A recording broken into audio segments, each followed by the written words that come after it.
फुलं काय, हार काय, माळ काय, काय काय करू, परत रविवार, परत मल्हारीची वारी, परत सोमवार, परत महादेव, अशी तर आपले 7 दिवसाचे 7 देव. मग मला सांगा, जसं पतिव्रता म्हणजे एकनिष्ठता म्हणायची, तसा आपला एक देव बसला का आपण? नाही बसला. मग मला सांगा, या व्यभिचारी दोषाचा, भक्तीच्या दोषाचा दोष काय माहिती का?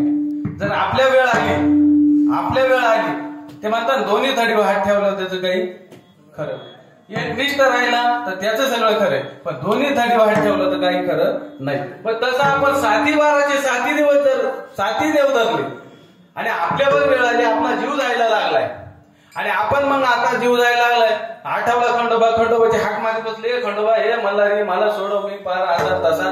तो खंडोबा निम्या रस्त्यात येतो, नाही तर परत सोमवार त्याला लगेच आठवतो महादेवाला हाका मारितो. तो निम्या रस्त्यात येतो ना, देवीला हाका मारितो, देवी निम्या रस्त्यात येते सगळ्याला हाका मारितो. मग सगळे म्हणतात कोणाला हाका मारितो हा नेमकी? मग त्या 7 पैकी एकही येत नाही. मग काळ येतो घेऊन जातो. काय राहिले तुमच्या भक्तीचे शिल्लक? तो काळाला घेऊन गेला. पण राहिली आता कोणती? पाप सहचर्य 4. मग आपण भक्ती करीत असताना मनुष्याकडून पाप होतात. मग काय